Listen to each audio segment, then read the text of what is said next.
What is good, everyone, and welcome back to Pin the Gas Podcast, the show where we cater to your motorcycle and motorcycle racing needs and desires. With me, as usual, Chris, the whole effing show, Simko, and me. Apparently now, Northeast Jules, because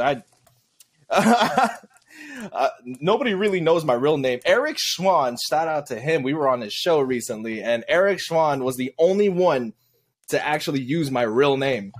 So, yeah, that is great. What's good, Nothing Chris? much, man. Yeah, we had a huge shout out to Eric Schwann. I had an honor to be on your podcast. I had super fun. It was a mega time. It was fire. It really was. It was fire. It feels different. Actually, well, yeah. So it feels different being on the opposite side of a podcast, right? Like we're not the ones answering questions. We're like waiting. What he's going to ask us. Yeah, it was. It was a fun experience, man. I really enjoyed it, to be honest with you. Me too. It felt like we didn't have to do much. We just had to I was just sitting there, like my leg was up. I was chilling, like, just like, yeah, what do you got for us, bro? So unprofessional, but I don't give a fuck because we need to bring some sort of flavor to this game. Right. And if everybody is professional, then we'll get bored. Now, Chris, this is not too long of a show. We only came on here just to answer some fan questions, or should I say fam questions, because when you guys started when you started the Pin the Gas group on Facebook, it ended up being a private group, and a private group, public group. And then there's a like page. So like pages are different from groups. So groups are more intimate because you can invite people over and then they see everything that you post. Like pages are kind of like a look and scroll. So the reason why I call them fam is because you have to accept the invite. So anybody who accepts the invite means that they're a part of our family, the Pin the Gas family, which has grown to an astronomical number because of you. Thank you. Congratulations to us. Thank you, Chris. Thank you so much.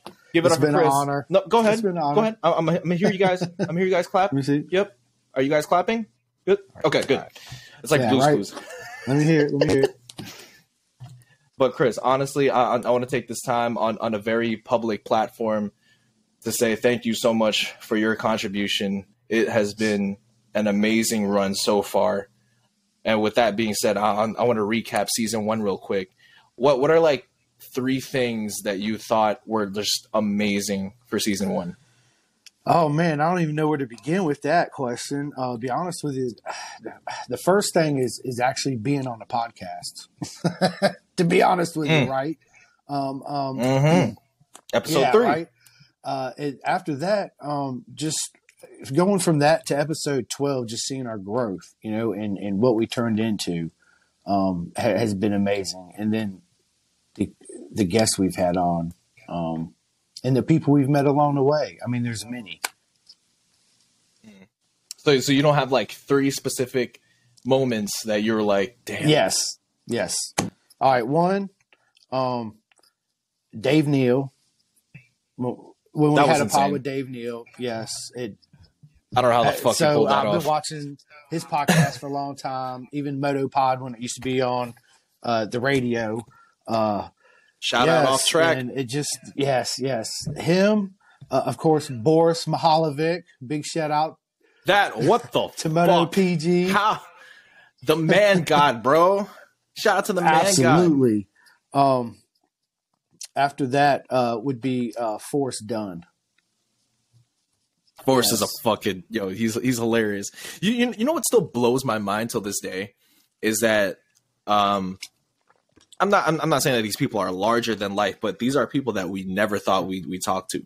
Facts. And then these people that we never thought we would talk to are hitting our DMs, are messaging us, are commenting under our like daily lives posts. Freaking Forrest Dunn comments under posts that have nothing to do with motorcycles at all. It's crazy. Like we're interacting with these people on a casual level. Like what is happening? That's what I'm saying. I'm like, what is happening? What is happening? What the fuck is happening? Like Boris is liking my gym videos. Like what the fuck? I know. It's insane. But to much respect, all the guests we've had on, every single one of you, I truly love and enjoyed and appreciate 100%. Hell yeah, it was great. I think what landed it, what started it was BT. Yes. We got to get him back if he's ever willing to come back. And then when the moment my heart started going, holy shit, this is real, was when we got Flinders on. I was like, holy shit, we got Max fucking Flinders, the Yellow Flash, Josh, Soul Glow Gerardo, Cody, the World Conqueror Cochran, freaking, oh man, there's Chris Tulloch. What are we doing? Shout out to Chris Tulloch. Chris Tulloch, even though he keeps accusing me for jacking his views. Bro, it wasn't my fault. That's all right. We're going to have you back on, brother, man. Yeah, we got to have him back on because he is so popular within the paddock, and I did not expect that many views to be coming in for him, because I'm just like, he's one of the unsung heroes of the paddock, and which is what we want to do. We want to give our flowers to the unsung hero. Absolutely. And he was able to pull in views for us. So give and take. But yeah, man. So we decided to hop on here. That was a quick season 1 recap. Season 2 has already started off fire. Like I'm assuming this video is going to come out after the other previous one. So Chris Lilligard, holy shit. Starting off season 2 with Chris Lilligard. What an amazing character. Dude's a beast. And he just keeps winning. Just wins. That's all he does is win. That's it. He just wins. Just win. Nothing too crazy. Just winning. Nope. My name is Chris Lilligard, and I win races. That was awesome. Now, Chris, I don't know if you have the questions pulled up or anything, but what do you got? I'm actually going to look here at the screenshots that you sent me. I also want to give a big shout out to Donovan Ferre, because he was also one of my favorites, and I can't wait to have him back on. Yeah, yes. Donovan Ferre, man, his podcast should be out before this one comes out. But freaking Riverside, you need to get your shit together. Riverside. Even though you've been a really good platform, we still need to tighten some things up. I'm trying to look at the screenshots here. Okay, there you go. I see it. Okay, this is awesome. All right, so. Which one do you want to do first, man? There's like 5 screenshots I'm gonna start off with Daniel Parker. Okay, let me look up that. Which one is that one? Jamie Lewis, Kev Knott, Samoa J. We might butcher some of these people's names. Just letting you guys know in advance. We apologize. Go ahead, Chris. I'll find a screenshot here. Right, here, I see it. Daniel Parker, thank you for being a member of the page. It's an honor. It is the way we interact. Yes. Daniel Parker. So his question is, what's everyone got planned now that the race season is over? Yeah, Chris, you want to start off? What I do when the race season is over is I watch the reruns of all the races: MotoGP, World Superbike, Isle of Man, British Superbike, all that good stuff. I'll just watch all the reruns. All the past races. Me and Jules are going to start doing more content like this and being more interactive, to all the people. And lining up for season 2 and 3 and 4 and 5 and 6 and so on. Yes, for the podcast. Fucking yes. So. My winters are always busy. It looks like it's going to be even more busy now. But I appreciate your question, Daniel. Shout out, Daniel. Man, I feel like my off season is more busy than my on season, because we're having so many people just hit us up. Well, what I'm doing this off season is I made a list of things I need. So for my car, I'm gonna need some new brakes. Or at least for the front, couple new tires because it's getting cold out, and I think I might have run over a nail. For my bike, I'm going to be working on my bike extensively until the sun starts warming up New York. But other than that, I've been lifting. I've been lifting and fighting. Like I'm trying to lose weight. I'm trying to see if I could get at least 1 or 2 fights under my belt by next year or the year after, because I'm not trying to fight freaking heavyweights, yo. That's awesome. So that's what I'm doing. So let's shout out Daniel Parker. Let's move on to the next one. Jeff Jenkinson. Do you think it should be mandatory for all MotoGP race winners to do a big smoking burnout at the end of the race when they ride into the pits? Absolutely. What do you think, Chris? Mandatory. Like you'll get fined 10,000 quid or euros, whatever. It would be awesome. Yeah, definitely. I also want to add to do the I was about to call it the stop rack. The a stoppie, an endo. They should do that coming into the pits. The Miller. We agree. The Miller. Yeah, the Miller. Oh, all right. First of all, it's the stop rack. Hey, but Miller doesn't mean one too. Yeah. Oh, Miller. It's insane. We should do like a side by side comparison of like who has a deeper endo between Top Rack and Mr. Miller. Fuck, man. Awesome. Oh, I'm so excited for Miller, yo. I'm so excited for that dude. Now, moving on to Brian Keith Atkinson. How old? Yeah. Oh, this is for you. How old and what was your first So, shout out to Brian. Actually went to high school with Brian. Shout out, Brian. So, shit. Actually, growing up as a young kid, my mama always said no, I couldn't have a dirt bike. But fortunate for me, all the kids that I hung out with had dirt bikes, so I still grew up riding dirt bikes, just everybody else's. But my actual first bike that I bought and owned was that ZX6R that I rode in high school. Mm-hmm. The ZX6R. Shoot. Yep. In high school? Yep. 1996. Holy shit. Man, that's crazy. Well, that question was only for you, so I'm going to let you have that one. So by Kurtish Ladd. Hey, fellas, this is the same question that I asked the guys on MotoPG podcast. How much of a real difference do all those aerodynamic bits really make? Paco's bike lost one of its appendages, and we all saw it in the race, and fuck, man, he was doing just as fast without the dam, and then it cut off there. It says saying, I do understand how the aerodynamic stabilizes a motorcycle in a downforce to keep the front wheel pegged to the floor, but on a short circuit like Valencia, aside from the straight at all, is it doing much on the rest of the track? So from a casual, I think I'm a little bit more than a casual viewer, but in my eyes, I enjoy the aero packages for lap times and seeing how fast a rider can push their limits. But it's becoming ridiculous. I think it's becoming way too much. They're slapping so many wings on the bike. Next thing you know, these things are going to start gliding, and I'm just like, man, that's why I turn to World Superbike more, because I like seeing like real raw motorcycles. You know what I mean? Production motorcycles. I know MotoGP aren't production motorcycles, but the arrows are getting ridiculous. Yeah. So Kurtash, what's up, my man? Yeah, what's going on, buddy?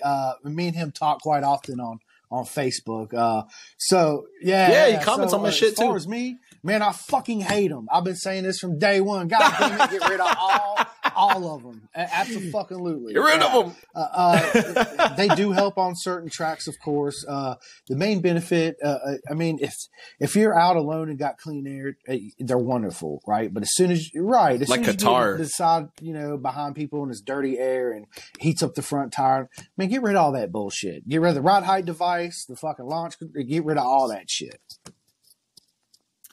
Do you think it'd be dope? This might be a shit question, but do you think it'd be dope if for every track there's a regulation on aero? Like, for example, in Qatar, they're allowed to put all the aero that they want, but then in a track like Sachsenring, there's an aero cap. Yeah, I can see it work, man. I just get rid of them. Just that simple. Yeah, just fucking get rid of them. Just get rid of them. Fuck it. Let's go back to 2007. But the reason why I said is back then, there was a lot more passing and a lot more. Now it's right. Now, we do get that every once in a while, but it's not the same, man. It's really not the same. Once in a while isn't enough. But thank you, Kurtash. Yo, Kurtash, big fan of the show. Shout out to you, brother. Chris, who asked this one? It says Chris Simko. Oh, this is for you. Great, thanks. Just in case, here's the next question. Will Yamaha be doing something in engines to better provide more power, speed, and the way it transfers from traction to the ground to minimize wear and tear on the tire, to make it more competitive in keeping up with the Ducatis in the later parts of the race? Do you know who asked that? Yes. Sean Derek Rudd. Yes. So, do I think there should be more in terms of MotoGP correct? So, I think they made the mistake by letting 8 Ducatis in MotoGP to begin with. Now it's more like a Coming from a Ducati fan. I'm a huge Ducati fan. So I just, it's becoming monotonous kind of, right?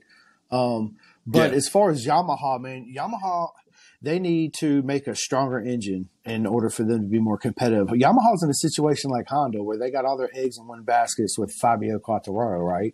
Hence that you don't see the Yamaha rider even getting close, just like Marquez with Honda. So, and go ahead. I think. Oh no! I mean, if I can put in my 2 cents, there are talks between amongst fans that they should switch to the V4, and I personally disagree because then there's no difference between the bikes anymore. Everyone has the same engine, and I kind of like the battle of the engines. You know what I mean? Like who reigns supreme this year, the V4s or the inline fours? I mean, look how many times the cross plane has won. Yeah, that's facts. Like why would you want to change it now? I don't know if they'll change it, but we'll see. We'll see what happens. They better not. Also, the other part to your question about would Kawasaki ever come back, man? I would love for Kawasaki to come back, and I hate that Suzuki left, right? And my fear is maybe in the future other teams might leave, So I hope not. So. But yes, I would love to see Kawasaki come back, Suzuki come back, BMW be in it, MV Agusta, Triumph, I want them all to be in it. Harley Davidson, let's do it. Imagine Triumph develops what is it, 999, right?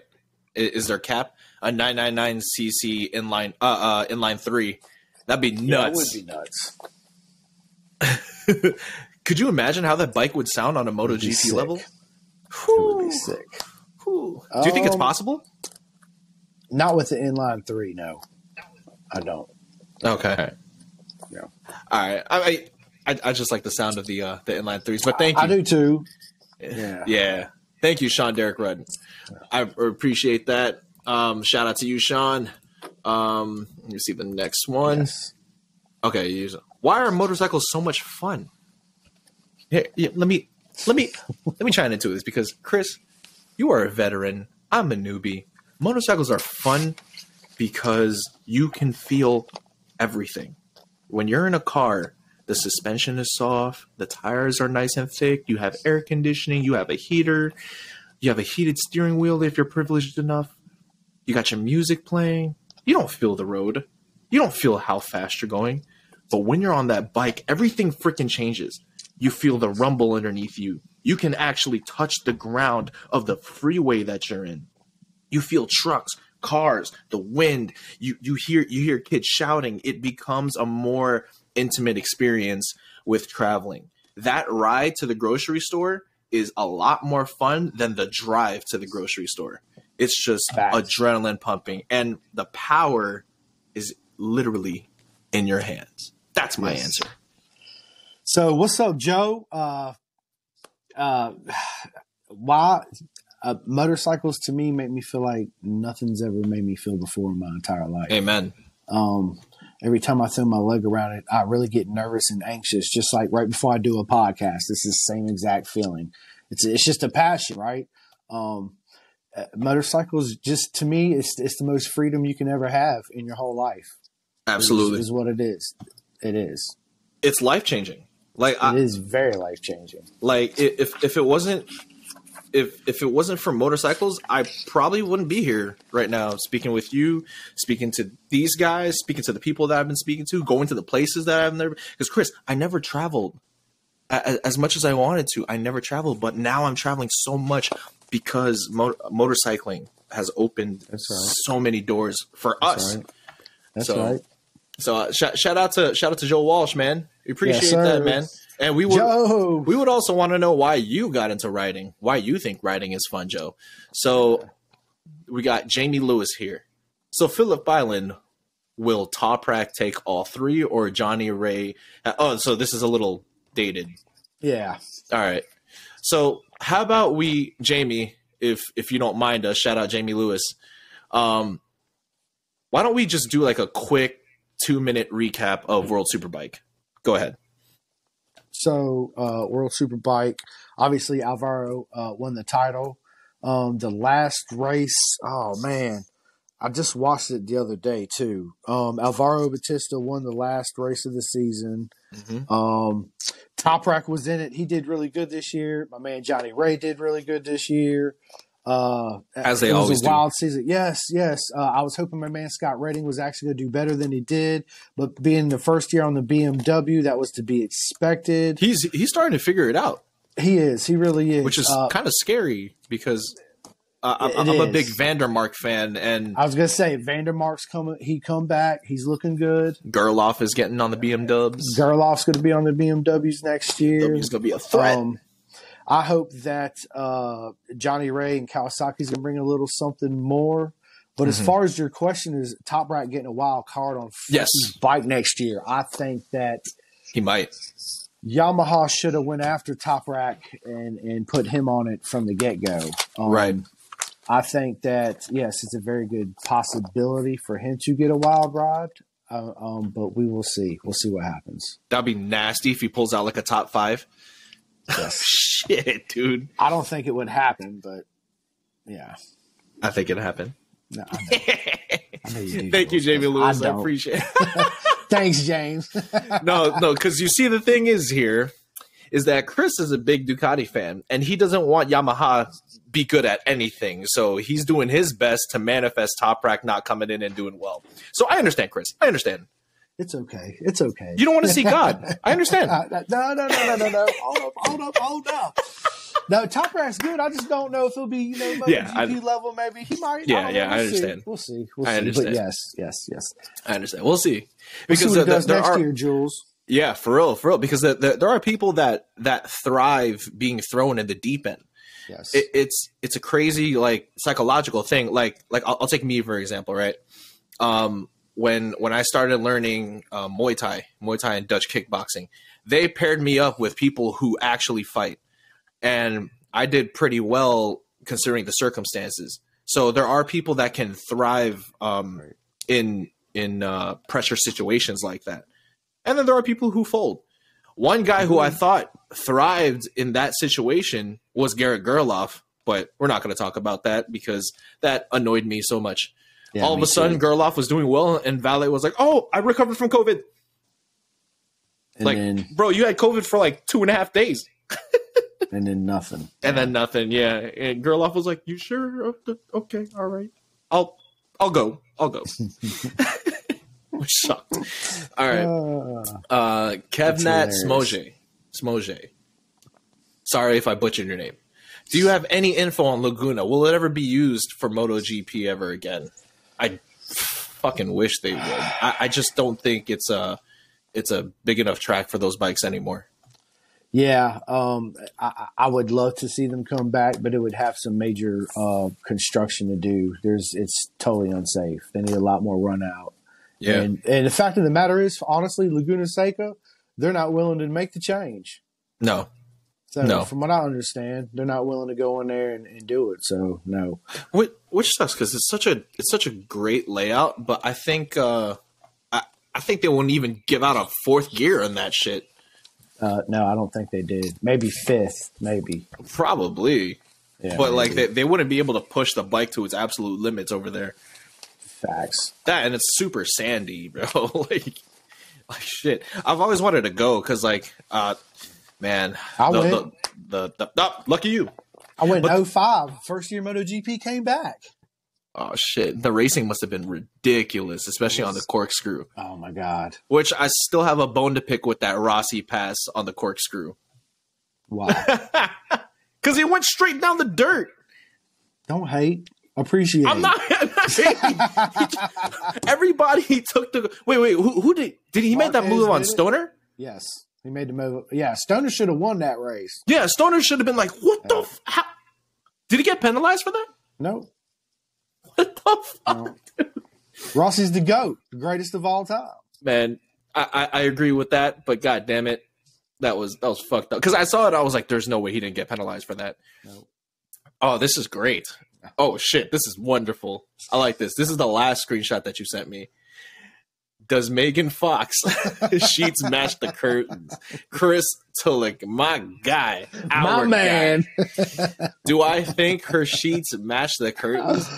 Absolutely. I think years of watching Megan Fox, I feel like she's very OCD with the way that she runs things, except for who she's with. Because man, her and Machine Gun Kelly annoy me.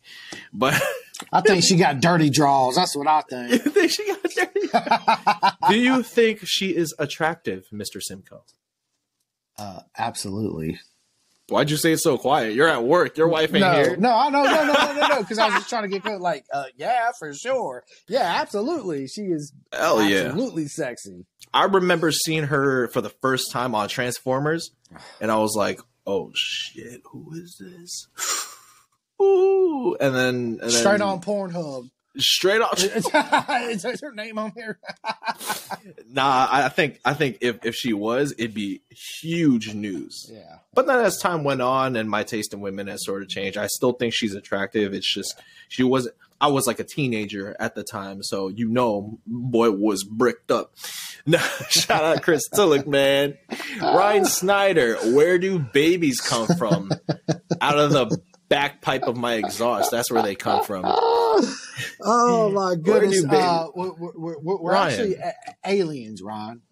Right, aliens. We're aliens, bro. We were made in a tube. Straight up, dude. No. Aliens flew down here and created us, and boom, we were alien slaves at one point. You ever seen the movie District 9? No. You ever seen the movie, Chris? No. Oh shit, Chris! I don't know if you have You've heard of it? Yes. Chris, if you have HBO Max, you gotta watch District 9, yo, because that shit is crazy. Right. Very, very symbolic of like immigration laws and shit like that. Like aliens had like this big ass ship, right? And and I think they were somewhere in South Africa, I believe, and then their ship just stopped working, so it's just floating above South Africa. Right. But us as humans, we decided to quarantine them in that one area, and now like aliens are dying and shit, and they're trying to like reproduce with humans, and people are harvesting them and shit.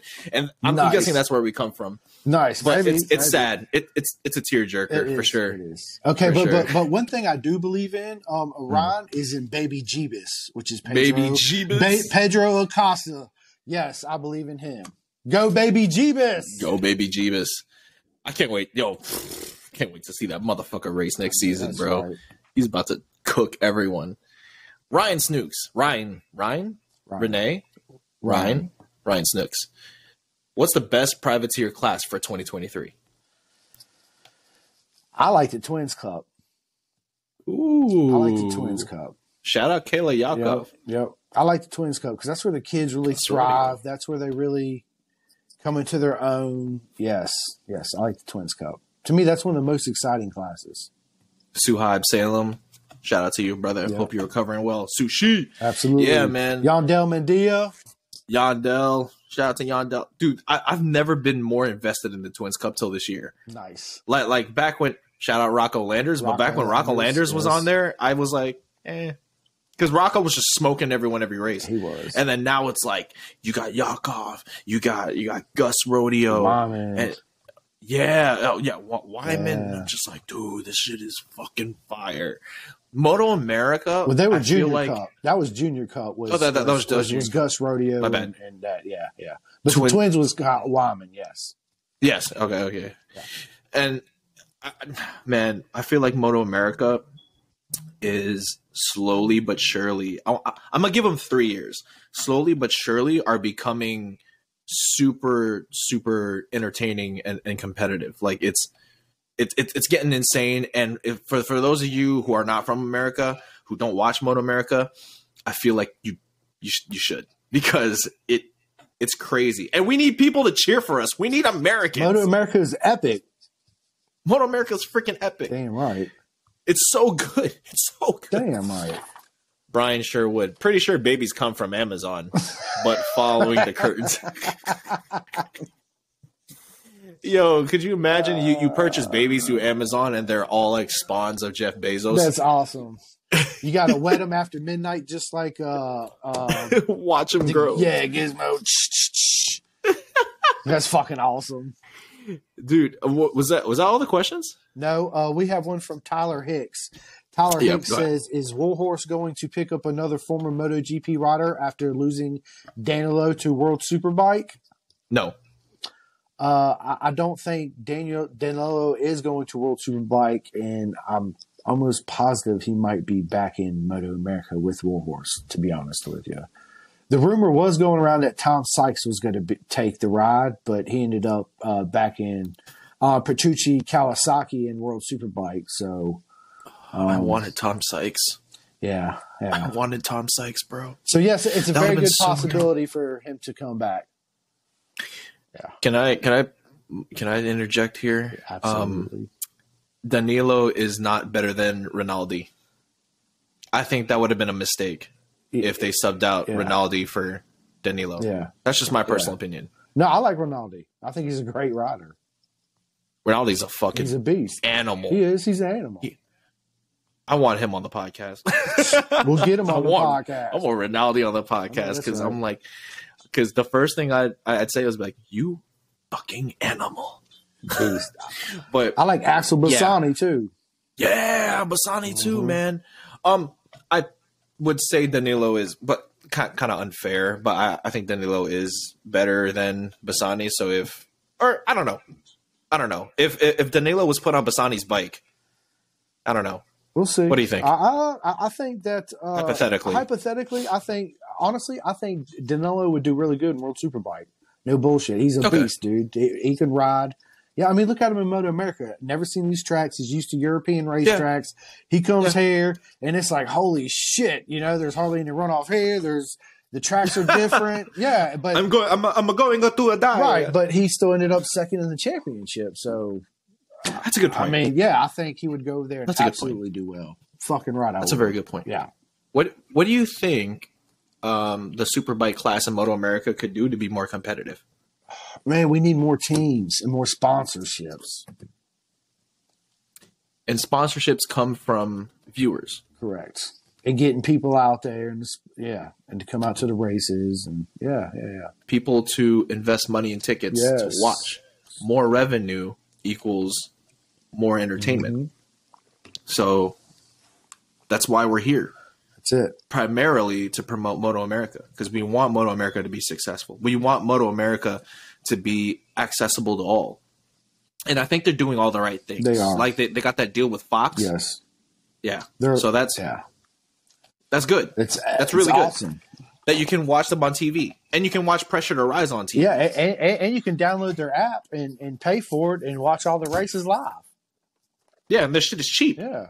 So it's cheap. It's like $80, I think, for the season. That's cheap. That's one race weekend for one race tickets just to go to one race over the weekend where you can watch it all for a season for $80. For real. And where they travel is not too far from a lot of the states. So it's like, when they come here in New Jersey, you get people from Connecticut, you get people from Maryland, you get people from New York coming through. So Pennsylvania. So they it's kind of smart and maybe coincidental how wherever they go, they're always near you. Ish. Yeah. Like if you live in Montana, you're screwed. Yeah, very screwed. North Dakota, forget about it. North Dakota, yeah. Canada, but yeah, man. Like Moto America, I feel like from the years that I've been watching and from the years that you've been watching, I feel like it's getting so good. It is. It's getting better. So damn good. It's getting better. And I'm tired. I respect it, but I'm tired of seeing 7 second, 8 second, 10 second gaps. Yeah. I'm sick of it. Yeah, me too. Me too. Hopefully, it'll go back to the good old days, but we'll see. So for our last question, is from Moto Bro, and his question is: what is the future of the Yamaha R1? Is the next few years going to be a track only, or will they keep making a street bike version too? From a consumer, from somebody who just got a bike, 2 years. They should keep the R1. They should definitely keep selling the R1 because people now with the whole credit check, with people learning how to make more money now, and the power modes and stuff like that. And I'm not justifying beginners buying an R1, but I feel like it's a bike that will never stop selling. Kind of like the ZX6R or like the ZX10R. I feel like these are bikes that are never going to stop selling. People are going to spend bread for these. Yeah, so Yamaha already stopped making the R6, so they're not going to make that anymore. I can understand why. They replaced it with the R7. But I just wonder if, obviously Suzuki pulled out of MotoGP and they're going to stop making the Gixxer 1000s. So what's next? I think the R1 is safe for now, for sure. As seeing that it's really their only superbike / superbike street bike, right? And they keep winning because it's a great format. Yeah, I mean it's a great package. As much as I shit on Yamaha because I'm not a big Yamaha fan, the R1's a great fucking bike, beautiful. Dude. It's a race winning motorcycle. I like Yamaha, and it's affordable. I do like Yamaha. Yeah, I do. It's affordable because if you look at we're going to take the Gixxer 1000 out because they're not selling that anymore. But if you look at the R1, just a base R1 compared to like a base Ninja, I think the R1 is just a little bit more expensive than the base ZX10R. Oh, I think so. Just a little bit. Like, not by much. I know the GSXR was the cheapest. It was. But you know what else that sucks about this, though? I mean, you got to think about, like, the M4 Suzuki team, right? Because that's what they race, is the GSXR 1000 and the GSXR 750 and the 600 class. Yeah, what's going to happen to them? Are they going to, could eventually go to a different motorcycle? So ZX10. We don't have ZX10 on the Superbike class. No, we don't. Why the fuck not? I don't know. We should get them out. What do you think? And Aprilia. Yeah. Oh, Aprilia. Yeah. Okay, so we're not. I mean, still Suzuki, man. Like we can't say goodbye to Suzuki. I feel like when you mention motorcycle to anybody next to Harley Davidson, people would usually say Suzuki. Yeah. In my opinion. Yeah. Yeah, I mean, well, back when I was growing up, they were actually the most popular bike. Every time you turn around, that's what you see. Yeah. Suzuki. But I was always, growing up, man, I was always a Kawasaki man. But, my love for Ducatis real quick started when I remember seeing one when I was little. I was like, dude, Dad, what was that? And he's like, man, that's a Ducati. You got to be rich to own one of those one day, right? And then I seen the 916 and I was like, oh, my God, look at that beautiful, sexy woman right there. I must put my hands on her. I must smell the Italian leather. Have you? And so since then, I've been fortunate and blessed. I've owned 5 of them. So I love my Ducatis. I love my Italian women. But yes, ducks are I fire. still like Japanese bikes too. Yamahas, Kawasaki's. I've never really been a big fan of Suzuki, just to be honest with you. But they make great bikes. Suzuki has, but they just got to monotonous to where they all look the same throughout the years. All they did was slap different colors on them. That's it. And they were bland colors at that. It's not back in the 90s where we had pinks and purples and all teals and all this. It's just... Yeah, they weren't afraid of experimenting. Right, now it's just bullshit ass, okay, well, instead of silver black here, we're going to go black, silver, and just a little bit of orange right here. It's like... Now, what I value with the Suzuki, it's the least when it comes to tech, right? When it comes to, like, computers and electronics. And... at first, I was like, why are they not switching to the TFT? Why are they not putting like ride-by-wire and like all this extra shit? And then I thought about it really hard, and I was like, but this is like a raw motorcycle, right? There's no electronics that will save you. It's a raw rider's sport bike. Yep. And I feel like that's what its charm is. I was watching I think it was 44 Teeth. When they were reviewing all the super bikes, and the Suzuki was top 4. I think it was number 4 on the scale. Shout of out to Superbikes. 44 Teeth because I'm trying to get Alistair on the podcast, baby. For real, we would love to get you on the pod. And that just goes to show, like a raw bike. I can't explain it, Chris. Like, how do you explain a raw motorcycle? Doesn't feel computer. 2002 World Superbike, or a 1998 500 two-stroke. But in terms of like a Suzuki versus like a BMW S1000, and they feel good. I've rode an S1000 single R. Okay. And when I was on it, ride by wire, it's not cable actuated. It's very computer feeling. Like it feels too smooth and too tame, right? Fun as hell, but it just didn't feel like I was connecting with the bike. Like you know how people prefer. Yeah, so you know how people prefer stick shift over automatic cars because they're like, stick shift, I can feel the car. Da, da, da. That's how I felt on the S1000. Like it felt so computerized. Like it didn't feel like I was in complete control of it. Not like it's a bad bike. It's an amazing bike. It's so fun, so fast. But the raw feeling of a cable actuated throttle of the clicky, like you know, like you're doing everything on that bike. That's what I like. Yeah. And it's sad to see Suzuki go. It is. It really is sad to see Suzuki go, man. I'm gonna miss them. I am. Yeah, for real. So, now, do we have any last questions? I'm about to hop off here. No, I didn't. That was all. I just want to give a big shout out to everybody that asked questions. A big shout out to PTG everybody on the page. I really appreciate all the love and support to every single one of you guys. If I had missed somebody, I truly am sorry. We'll do this again. I hope you guys enjoyed this as much as I did in making it for you guys, my people. Thank you so much. Thank you all for the views. Thank you all for the support. Thank you all for being our friends. Like, not enough of just being a viewer, just being our friends, being our boys, being our girl. I haven't really talked to any women on here, but just being family. We appreciate it. Chris the Show Simco, Cool Jules, man. We're here, and we're gonna keep pushing until we can't push anymore. We're gonna keep pushing until Chris is in a wheelchair. We're gonna keep pushing until half my body's gone. We're gonna keep at it. Doing it, and we appreciate you guys, and we love you guys. Much love. Much love. Chris the Show Simco, everybody. Cool Jules, and I say peace out.